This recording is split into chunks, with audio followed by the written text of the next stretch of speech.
Terima kasih kepada Bapak Dirjen Kementerian Perdagangan Dalam Negeri yang telah menyampaikan program dari Kementerian Dalam Negeri yang alhamdulillah Kementerian Perdagangan Dalam Negeri yang telah diwadahi melalui MOU antara DPP LDII dan Bapak Menteri. Kemudian tadi stepping stone pertama yaitu bedah warung.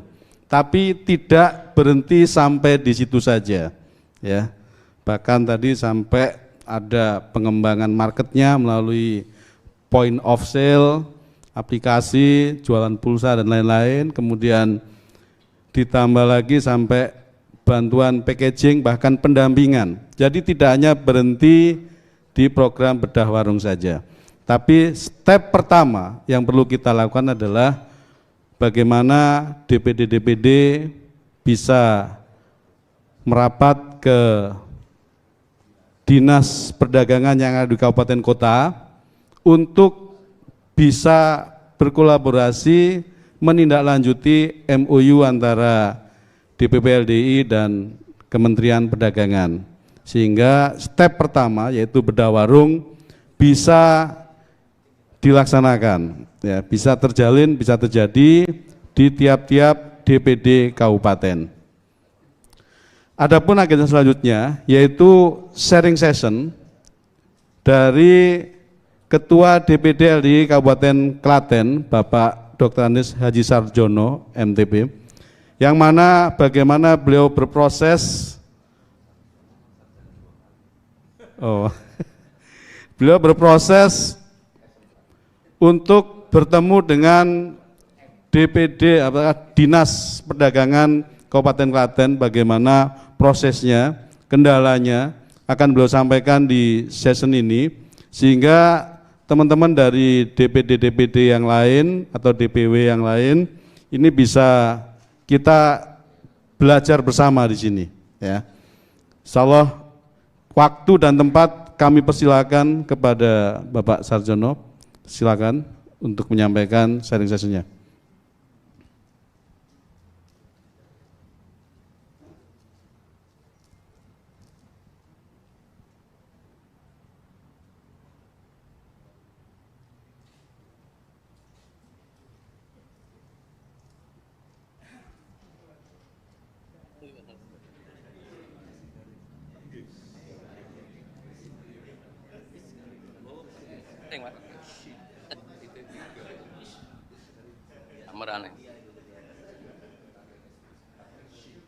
Assalamualaikum warahmatullahi wabarakatuh. Waalaikumsalam warahmatullahi wabarakatuh. Bismillahirrahmanirrahim. Alhamdulillahirabbil alamin. Asyhadu an la ilaha illallah wa asyhadu anna Muhammadar Rasulullah sallallahu alaihi wasallam wa ala alihi washabihi amma ba'd. Yang terhormat Bapak Dirjen Perdagangan Dalam Negeri Kementerian Perdagangan Republik Indonesia, dan yang kami hormati Bapak Direktur Pemasaran dan Perdagangan Kementerian Perdagangan Republik Indonesia, dan juga saya tadi melihat sekilas kayaknya ada Pak Farid Prihawanto nih, salah satu verifikator dari Kemendak RI, yang kemudian kami hormati Bapak Ketua Umum DPP LDII, Bapak Kiai Haji Insinyur Kriswanto Santoso MSc. Kemudian yang kami hormati Bapak Ketua DPP LDII, Bapak Dr. Haji Ardhito Winadi, SE MSI. Kemudian juga Bapak Ketua Departemen EPM DPP LDII, Bapak Haji Ari Wibisono, AK MBA. Tidak lupa juga yang terhormat, yang kami hormati Pak Direktur Wijaya, Bapak Wira Supardi, SEMM.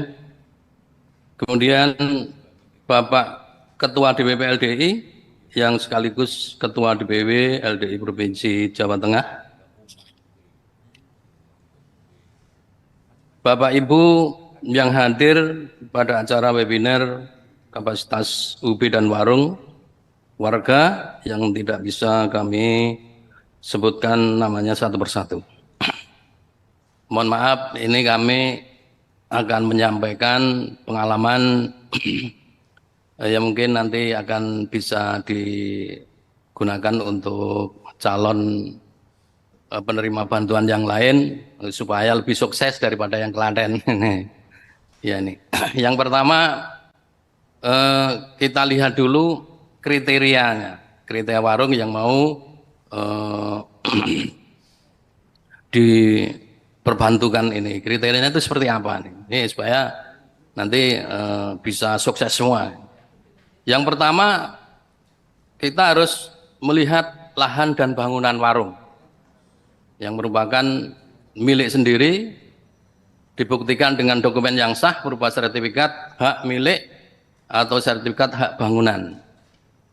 Nah ini seandainya ini tanah ini milik orang tua, ini juga harus dibuktikan bahwa masih ada hubungan dengan keluarga, dengan orang tua, misalnya sebagai anak atau sebagai cucu atau lahannya nenek, tapi harus bisa dibuktikan dengan data demografi, data kependudukan ya, seperti KK dan KTP.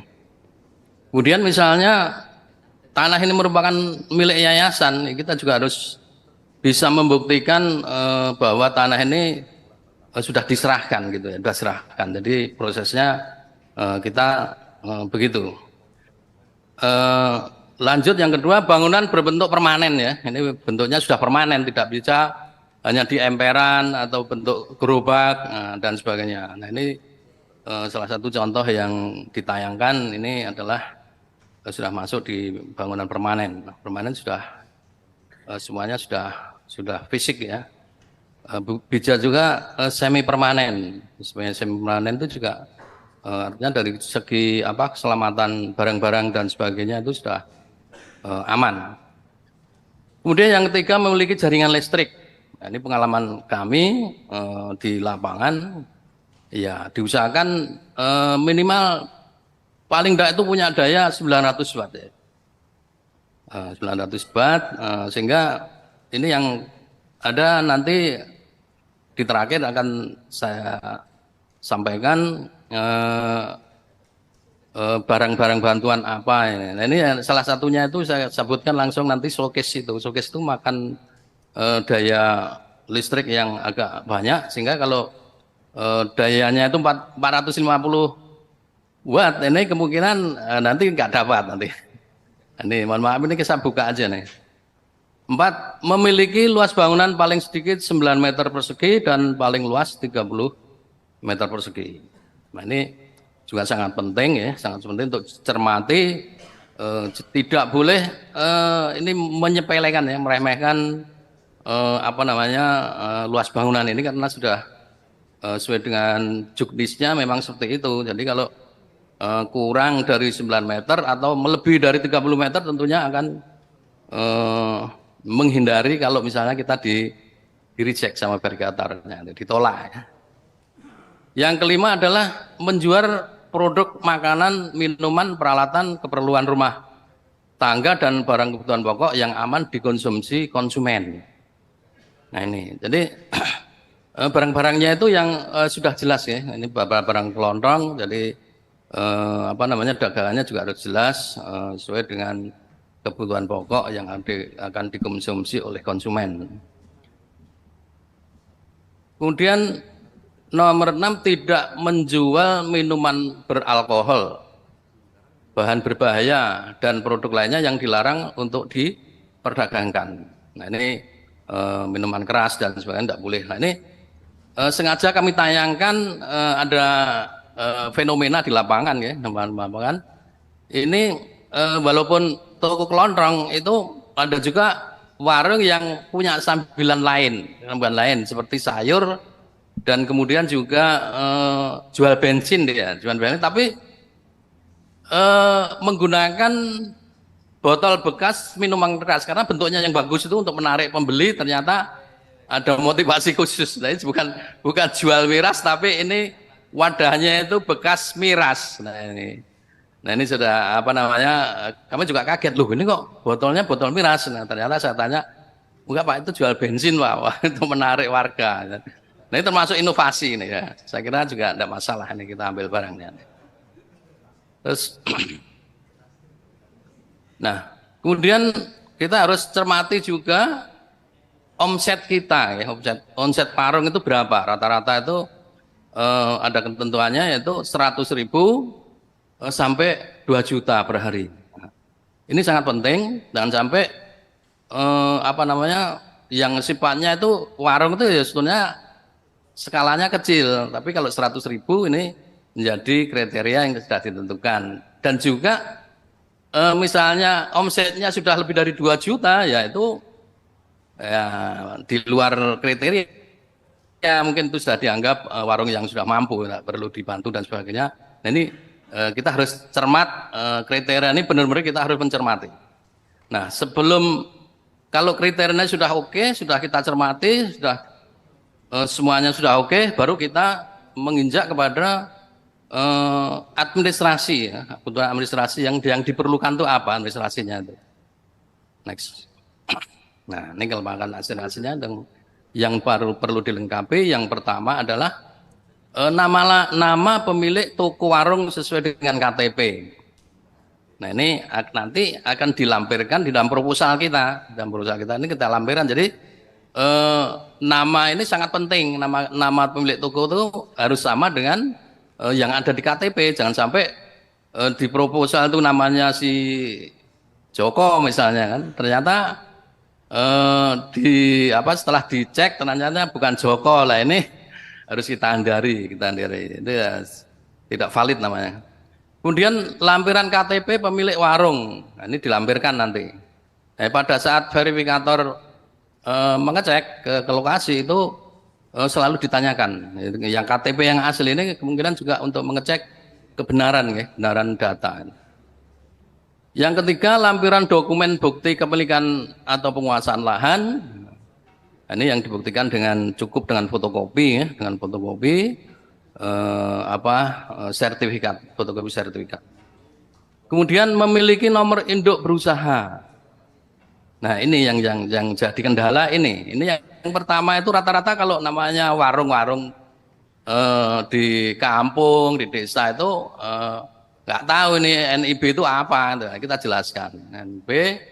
Nah, itu kalau memang kita tidak tahu, ya kita bisa download ya, bisa cari di Google. Kemudian juga kalau misalnya tidak di Google, kalau mau konsultasi dengan dengan dinas terkait yang di kabupaten, nah itu di dinas teknis ya. Kalau di Klaten itu dinas koperasi, UKM dan perdagangan. Bisa konsultasi sana, nanti akan dicarikan jalan keluarnya gimana mencari NIB ini, dan sangat sederhana, ternyata sangat sederhana secara online, hanya cukup 2 hari sudah selesai. Nah, ini. Tapi kalau tidak tahu NIB itu apa.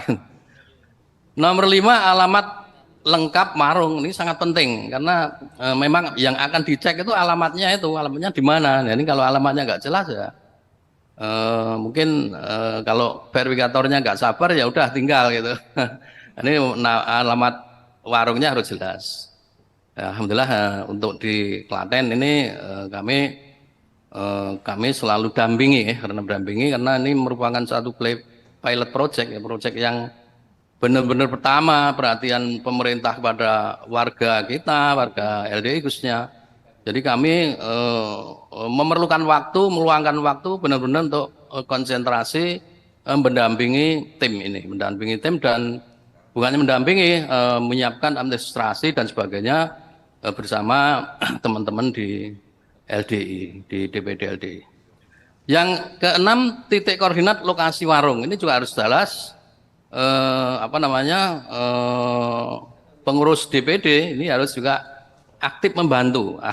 Kalau seandainya pemilik warung mungkin pemilik warung itu sudah sepuh, kadang-kadang tidak begitu familiar dengan Android dan sebagainya. Ini kita bisa membantu, ataupun calon yang akan mengusulkan ini juga bisa minta tolong milenial ya, kaum muda atau ponakannya atau anaknya dan sebagainya bisa. Ini sebetulnya pekerjaannya mudah, tapi kalau tidak tahu ya jadi sulit. Nah ini gitu. Kemudian luasan bangunan warung, nah, ini harus ketat ya, jangan sampai melebihi atau diusahakan jangan sampai kecil sekali. Kalau 9 meter itu kan berapa itu? 3 kali 3 ya. Nah, itu kalau kurang dari itu rasanya kok warung kok kecil sekali. Tapi kalau terlalu luas ya ini bukan warung ini. Ini toko besar kan gitu. Ini ya sudah seperti itu kita ikuti aja administrasinya itu. Kemudian juga harus ditambahi juga dengan nomor 9 adalah foto-foto warung. Dari foto tampilan luar, tampilan dalam, perlengkapan warung yang dimiliki serta saat ada pembeli. Nah ini penting sekali juga ini kalau sekarang kan sudah gampang ya dengan HP itu sudah bisa difoto dari depan, dari kiri, dari kanan, kemudian di dalam.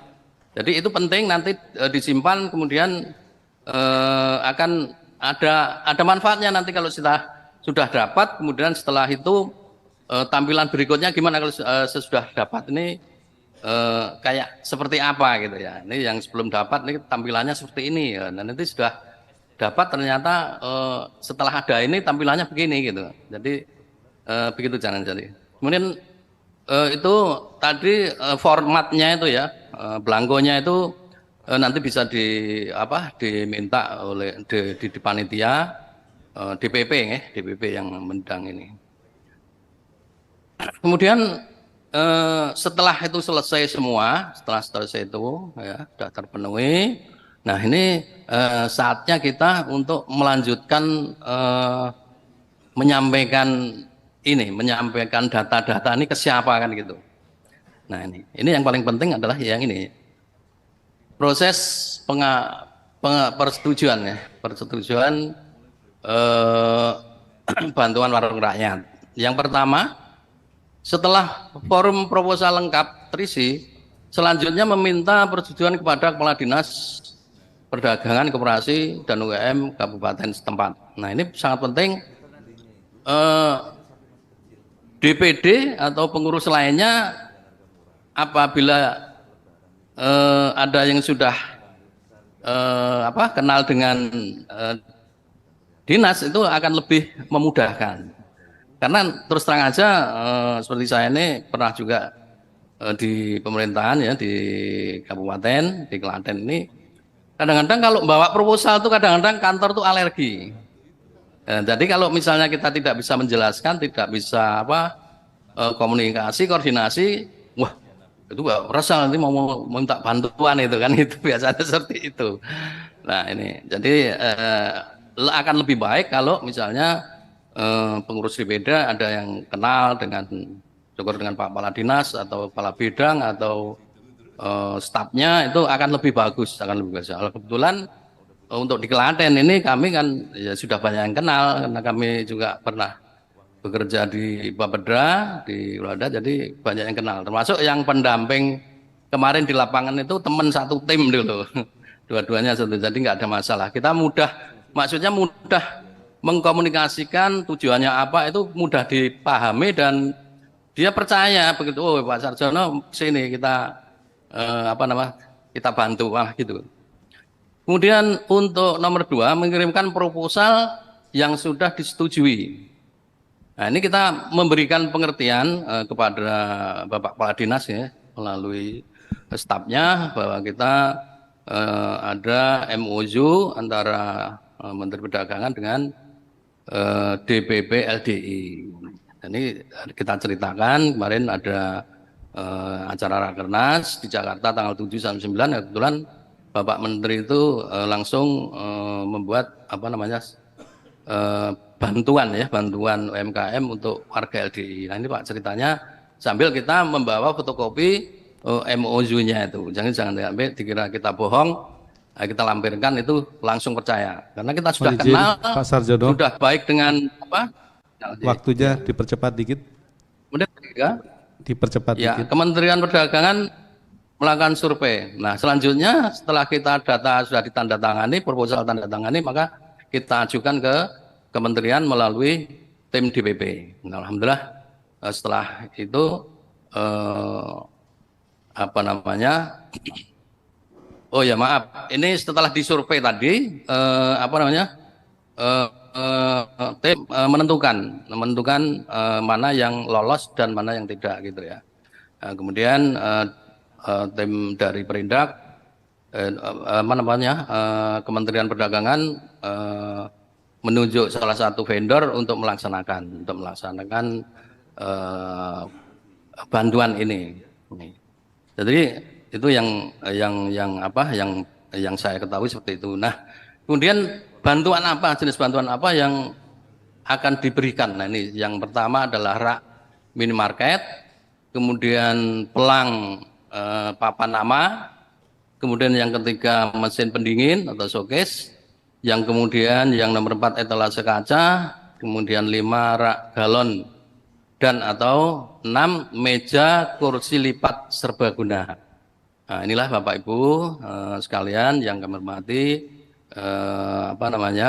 proses dan jenis bantuan yang akan diberikan sudah kami sampaikan. Mudah-mudahan ini membantu Bapak-Ibu sekalian untuk lebih baik lagi, lebih sukses. Assalamualaikum. Ini berikutnya akan ditayangkan video ya, video yang dari pusat ini. Assalamualaikum warahmatullahi wabarakatuh. Berikut penjelasan kriteria warung dan kelengkapan administrasi serta alur proses pengajuan bantuan warung rakyat dari Kementerian Perdagangan Republik Indonesia. Kriteria warung penerima bantuan. 1. Lahan dan bangunan warung merupakan milik sendiri dibuktikan dengan dokumen yang sah berupa sertifikat hak milik atau bangunan berbentuk permanen atau semi permanen. 3. Memiliki jaringan listrik. 4. Memiliki luas bangunan paling sedikit 9 meter persegi dan paling luas 30 meter persegi. 5. Menjual produk makanan, minuman, peralatan, keperluan rumah tangga dan barang kebutuhan pokok yang aman dikonsumsi konsumen. 6. Tidak menjual minuman beralkohol, bahan berbahaya, B2, dan atau produk lainnya yang dilarang untuk diperdagangkan. 7. Rata-rata omset per hari Rp100.000 sampai dengan Rp2.000.000. Kelengkapan administrasi. Melengkapi form proposal pengajuan dengan melampirkan 1. KTP pemilik toko warung. 2. Sertifikat tanah dan bangunan.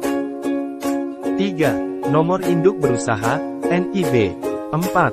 Alamat lengkap warung. 5. Titik koordinat lokasi warung. 7. Luasan bangunan warung. 8. Omset warung dalam sehari. 9. Foto-foto warung, terdiri dari foto tampilan luar, dalam, perlengkapan warung yang dimiliki serta saat ada pembeli.